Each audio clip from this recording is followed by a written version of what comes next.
አሰላሙ አለይኩም ወራህመቱላሂ ወበረካቱ። የተወደዳችሁ እንዴት ቆያችሁን? የጥር 26 2018 ወይም ሻዕባን 16 ሚንበር ኸበር ጀመረ። ፋይዛ መሐመድ የዕለቱ ሚንበር ኸበር እየመራው ከናንተ ከተመልካቾች ጋር ቆያለሁ። እስከ ፍጻሜው አብራችሁን እንድትዘልቁ በአክብሮት እየጋበዝኩ ለዕለቱ ከያዝናቸው ጉዳዮች መካከል አበይቱን አስቀድማለሁ። ከሸሪዓ መርህና ህግጋት ጋር የተጣጣመ የመንግስት የግምጃ ሰነድ ግብይት ስርዓት በ3 ወራት ውስጥ ተግባራዊ ሊደረግ ነው። በህዳሴ ግድብ ግንባታ ወቅት አንድም ብድርና እርዳታ ኢትዮጵያ ከየትኛውም ወገን አለመውሰዷን ጠቅላይ ሚኒስትሩ ተናገሩ። የኢራኑ ፕሬዝዳንት ዲፕሎማቶቻቸው ከአሜሪካ ጋር ንግግር እንዲጀምሩ ትዕዛዝ አስተላለፉ። የሚሉት የሚንበር ኸበር አበይት ጉዳዮች ናቸው። አብራችሁን እንድትቆዩ በድጋሚ እየጋበዝን ወደ ቀዳሚው ኸበር አልፋለሁ። ከሸሪዓ መርህና ህግጋት ጋር የተጣጣመ የመንግስት የግምጃ ሰነድ ግብይት ስርዓት በ3 ወራት ውስጥ ተግባራዊ ሊደረግ ነው። አሚናት መሐመድ ያዘጋጀችው በከድር ከማል ይቀርባል።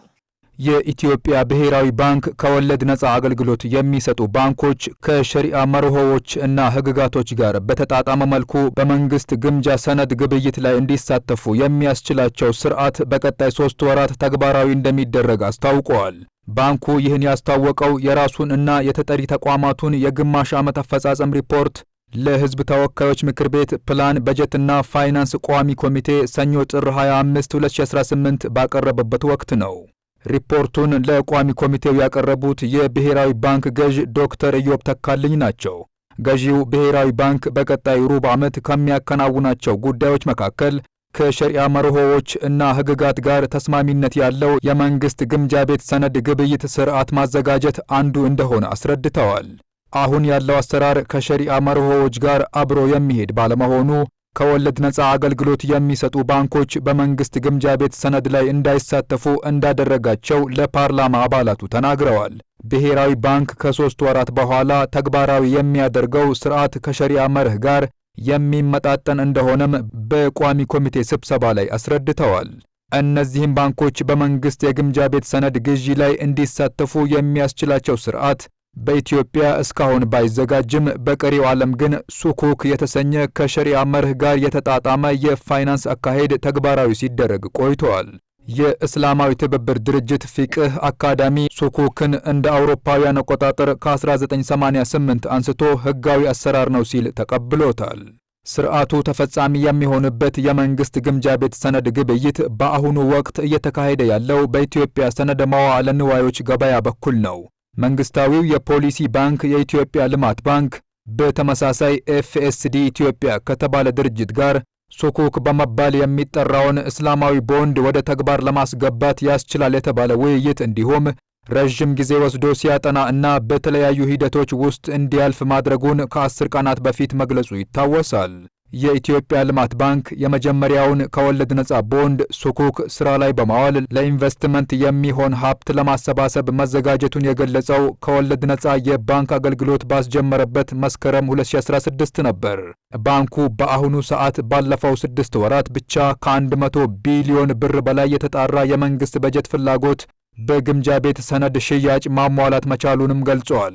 በአሁኑ ወቅት በኢትዮጵያ ሙሉ በሙሉ በሸሪዓ ህግጋት ላይ ተመስርተው አገልግሎት የሚሰጡ ባንኮች ዘምዘም፣ ሂጅራ፣ ራሚስ እና ሸበሌ ናቸው። በኢንሹራንስ ዘርፍ አማና የተሰኘ አገልግሎት ሰጪ ወደ ሥራ ለመግባት የብሔራዊ ባንክን ፍቃድ እየተጠባበቀ እንደሚገኝ ከዚህ ቀደም አስታውቀዋል።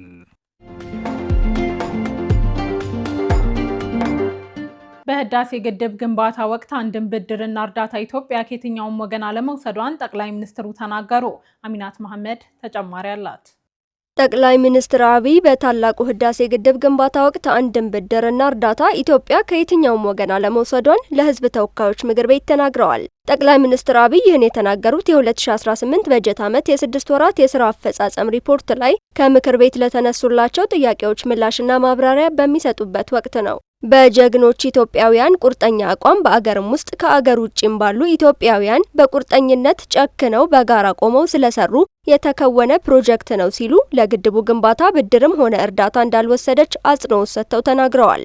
ይህ የጠቅላይ ሚኒስትር አብይ ንግግር የአሜሪካው ፕሬዝዳንት ዶናልድ ትራምፕ ሀገራቸው የታላቁ ህዳሴ ግድብን ግንባታ በገንዘብ መደገፏን በቅርቡ በተደጋጋሚ ከተናገሩ በኋላ ከኢትዮጵያ የተሰጠ የመጀመሪያው ምላሽ ነው። ፕሬዝዳንት ዶናልድ ትራምፕ የዛሬ 2 ሳምንት ገደማ በስዊዘርላንድ ዳቮስ በተካሄደው የዓለም የኢኮኖሚ ፎረም ላይ ጎን ለጎን ከግብጽ አቻቸው ፕሬዝዳንት አብዱል ፈታህ አልሲሲ ጋር በተወያዩበት ወቅት የታላቁ የኢትዮጵያ ህዳሴ ግድብን የግንባታ ወጪ የሸፈነችው ሀገራቸው እንደሆነች ተናግረው ነበር። ጠቅላይ ሚኒስትሩ ለህዝብ ተወካዮች ምክር ቤት አባላት ኢትዮጵያ ከአፍሪካ ቀዳሚ የሆነውን ታላቁን የህዳሴ ግድብ ገንብታ ብቻ እንዳልቆመች በመግለጽ ከአፍሪካ ሶስተኛ የሆነውን ኮይሻን እየሰራች ነው ብለዋል። በኢትዮጵያ ውስጥ የግዙፍ ፕሮጀክቶች ስራ አለመቆሙን ለምክር ቤት አባላት የተናገሩት ጠቅላይ ሚኒስትሩ ከአፍሪካ አንደኛው ኤርፖርት ግንባታም ተጀምሯል ብለዋል። በዛሬው የምክር ቤት ውሎ ያነሱት ሌላው ጉዳይ የኤአይ ዩኒቨርሲቲ ግንባታ ነው። ጠቅላይ ሚኒስትሩ በዓለም ሁለተኛው የሚሆነው የኤአይ ዩኒቨርሲቲ በአንድ ዓመት ውስጥ ወደ ስራ ይገባል ሲሉ ተናግረዋል። ጠቅላይ ሚኒስትሩ በዓለም ላይ እስካሁን አንድ ብቻ የኤአይ ዩኒቨርሲቲ እንዳለ በመግለጽ የዩኒቨርሲቲው ግንባታ ላለፈው 1 ዓመት ከመንፈቅ ገደማ ሲከናወን መቆየቱን ጠቁመዋል።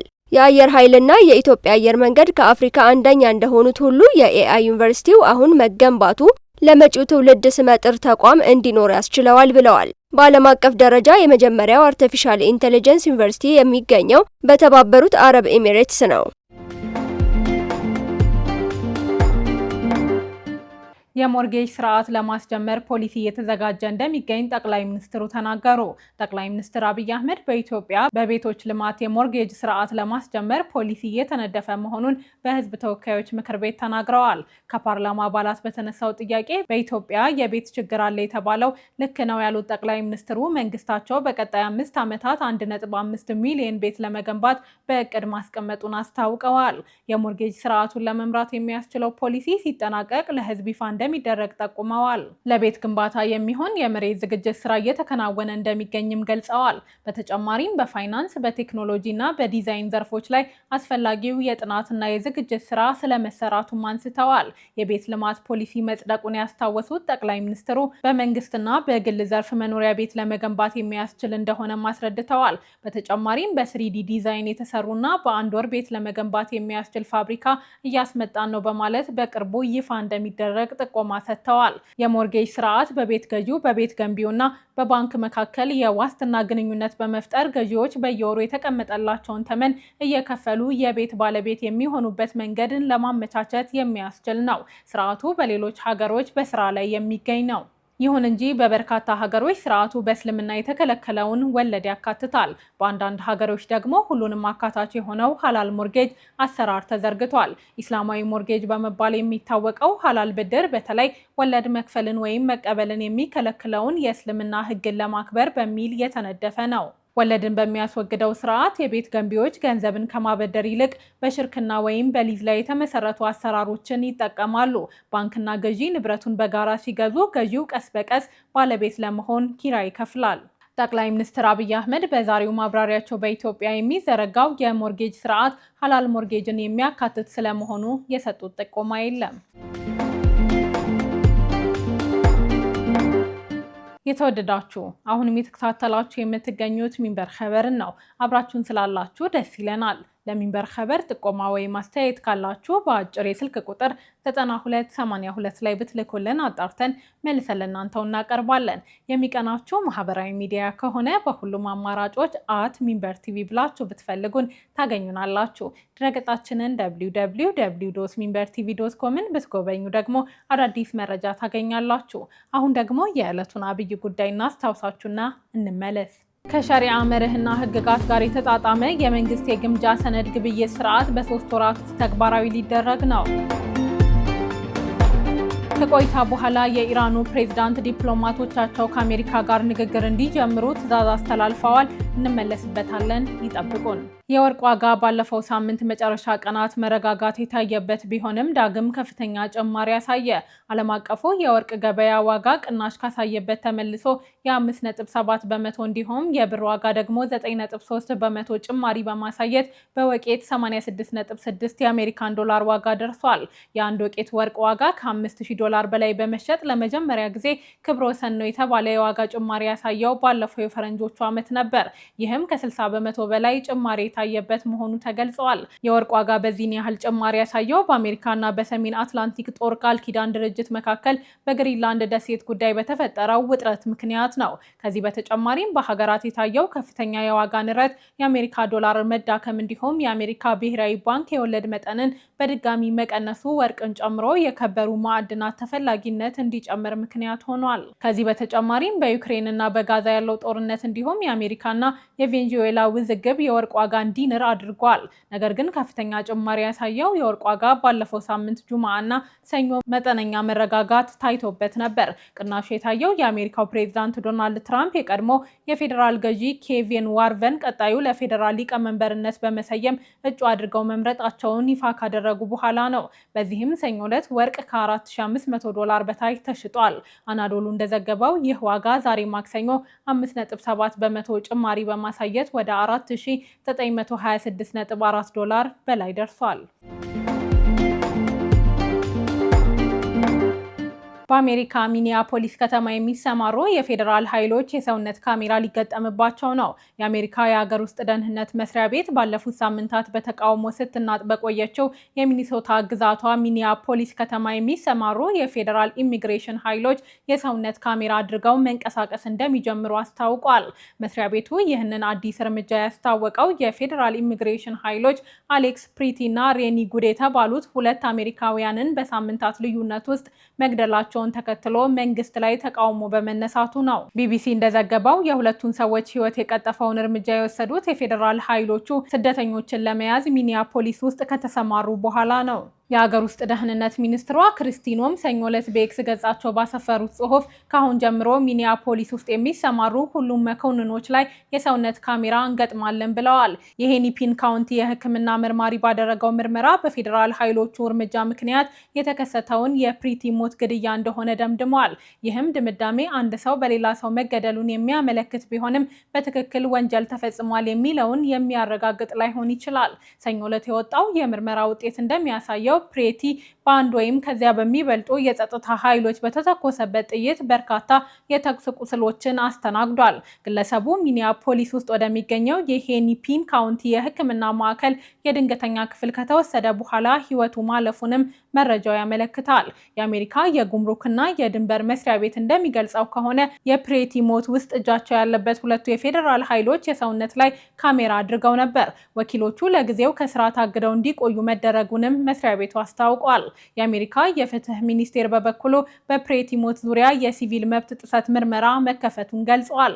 የሀገር ውስጥ ደህንነት ሚኒስትሯ ክርስቲኖም የገንዘብ ድጋፍ እንደተገኘ የፌዴራል ኃይሎቹ ላይ የሰውነት ካሜራ የመግጠም ስራው በሀገር አቀፍ ደረጃ እንዲከወን ይደረጋል። ስለዚህ እቅድ አስተያየታቸው የተጠየቁት ፕሬዚዳንት ዶናልድ ትራምፕ የሰውነት ካሜራ ሲገጠም በጥቅሉ የህግ አስከባሪዎች ጥሩ ወደ መሆን እንዲያዘነብሉ ያደርጋል፣ ምክንያቱም ሰዎች ስለሚፈጠረው ነገር መዋሸት አይችሉም ብለዋል። በአጠቃላይ ሲታይ 80 በመቶ ያህል ለህግ አስከባሪዎች ጥሩ ይመስለኛል ብለዋል።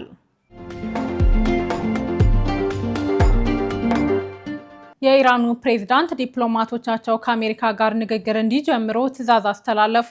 የኢራኑ ፕሬዝዳንት መስዑድ ፔዚኪያን ከአሜሪካ ጋር ንግግር እንዲጀመር ያዘዙት በሁለቱ ሀገራት መካከል ተፈጥሮ የነበረው ውጥረት እየረገበ መምጣቱን ተከትሎ ነው። ውጥረቶቹ እየረገቡ መጥተዋል ሲሉ የተናገሩት ፕሬዝዳንቱ የኢራን ዲፕሎማቶች ከአሜሪካ ጋር ፍትሐዊና ትክክለኛ ድርድር ማድረግ እንዲጀምሩ ትዕዛዝ ማስተላለፋቸውን ገልጸዋል። ፕሬዝዳንት መስዑድ ፔዜሽኪያን ዛሬ ማክሰኞ በማህበራዊ ሚዲያ ባሰፈሩ ጽሑፍ በተለይም የሀገሪቱ የውጭ ጉዳይ ሚኒስትር ፍትሐዊና ትክክለኛ ድርድር ለማካሄድ ያለመታከት እንዲሰሩ መመሪያ ሰጥተዋል። በፕሬዝዳንቱ የተሰጠው የድርድር ትዕዛዝ በአሜሪካና ኢራን መካከል ተፈጥሮ የነበረውን ወታደራዊ ውጥረት ለማርገብ በቱርክ የተዘጋጀውን ድርድር ለመሳተፍ ፈቃደኛ መሆኗን የሚያሳይ መሆኑን አልጀዚራ ዘግቧል። አሜሪካና ኢራን ከቅርብ ጊዜ ወዲህ የተካረረ ውዝግብ ውስጥ የገቡት ባለፈው ታህሳስ ወር የተነሳውን ተቃውሞ ለመቀልበስ መንግስት የተቃውሞ ሰልፍ በወጡ ዜጎች ላይ በወሰደው እርምጃ በሺዎች የሚቆጠሩ ኢራናውያን ከተገደሉ በኋላ ነው። የኢራን መንግስት በወሰደው የኃይል እርምጃ ከ6000 በላይ ተቃዋሚዎችን ገድሏል። በኢራን ለተቃውሞ በወጡት ላይ መንግስት የጅምላ ግድያ ፈጽሟል ሲል ክስ ያቀረበው የትራምፕ አስተዳደር በቀጠናው ግዙፍ የአሜሪካ መርከቦች እንዲሰፍሩ ትዕዛዝ ከሰጠ በኋላ ይበልጥ የሀገሮቹ ውጥረት ውጥረት እንዲባባስ አድርጓል። ይሁን እንጂ ከባለፉት 3 ቀናት ወዲህ በኢራንና አሜሪካ መካከል እየተሰጡ ያሉ አስተያየቶች ውጥረቱን የሚያረግቡ ከመሆናቸው ባለፈ በመካከላቸው ዲፕሎማሲያዊ ግንኙነቶች እየተሻሻሉ መምጣታቸውን የሚያመለክቱ መሆናቸው ተጠቁመዋል። ይህንን የሚያረጋግጥ አስተያየት የሰነዘሩት ፕሬዝዳንት ፔዜሽኪያን ከስጋትና ምክንያታዊ ካልሆኑ ግምቶች ነፃ የሆነ የድርድር አጋጣሚ እስከተገኘ ድረስ በአብሮነት በጥንቃቄና በአዋጭነት መርሆች ተመስርተው የሚካሄዱ ፍትሐዊና ትክክለኛ ድርድር እንዲያደርጉ ለውጭ ጉዳይ ሚኒስትር አባስ አራቅቺ ትዕዛዝ ማስተላለፋቸውን አልጀዚራ አረጋግጧል። መመሪያ የተሰጣቸው የውጭ ጉዳይ ሚኒስትር አባስ አራቅቺ ከአሜሪካ በኩል የሚሰነዘሩትን ዛቻዎችና የውይይት ሀሳቦች በመጥቀስ ኢራን ለሁሉም እንዳመጣጡ ምላሽ እንደምትሰጥ ተናግረዋል። በአክብሮት ለሚያናግረን በአክብሮት እንመልሳለን፣ በማስፈራራት ለሚያናግረንም በተመሳሳይ ቋንቋ መልስ እንሰጣለን። ለዲፕሎማሲ ዝግጁ ነን። ነገር ግን ዲፕሎማሲ ከማስፈራራትና ከጫና ጋር አብሮ አይሄድም። ዲፕሎማሲ የራሱ መንገድ አለው ብለዋል። የኢራን ዋነኛ ዲፕሎማት ጨምረውም አሜሪካ ወደ ዲፕሎማሲው ፊቷን ያዞረችው በህዝባዊ ተቃውሞ አማካኝነት የታሰበው ሴራ ስላልተሳካ ነው ሲሉ ወቅሰዋል። የጋዛ አስተዳደርን ለብሔራዊ ኮሚቴ አሳልፎ ለመስጠት ዝግጅት እንደተጠናቀቀ ሐማስ አስታወቀ። ሐማስ በጋዛ ላይ ያለውን የአስተዳደር ስልጣን ለፍልስጤም ቀጠና አስተዳደር ብሔራዊ ኮሚቴ ለማስተላለፍ ዝግጅቱን ማጠናቀቁን ያስታወቀው አዲስ ባወጣው መግለጫ ነው። የሐማስ ቃል አቀባይ ሀዚም ቃሲም በጋዛ ያሉ የመንግስትና የአስተዳደር አካላት ሁሉንም ስልጣንና ሀብቶች ለገለልተኛ ብሔራዊ ኮሚቴ የማስተዳደር ኃላፊነት እንዲሰጥ ሁሉም ሂደቶች ተጠናቀዋል ብለዋል። አክለውም ኮሚቴው ወደ ጋዛ እንደገባ የሽግግር ሂደቱ በሁሉም ዘርፎች ግልጽና ሁሉን አቀፍ በሆነ መንገድ ይጀመራል ሲሉ ተናግረዋል። ሐማስ ጋዛን መቆጣጠር የጀመረው ከ2007 አንስቶ ነው።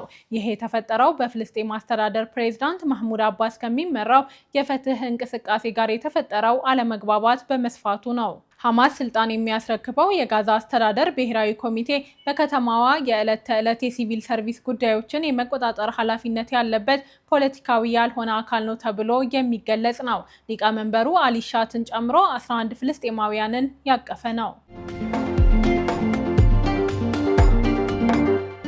ውድ ተመልካቾች ለዛሬ ያዘጋጀነው የሚንበር ኸበር በዚሁ ተጠናቀቀ። ፋይዛ መሐመድ አብሬያችሁ ቆየሁ። ወሰላሙ አለይኩም ወራህመቱላሂ ወበረካቱ።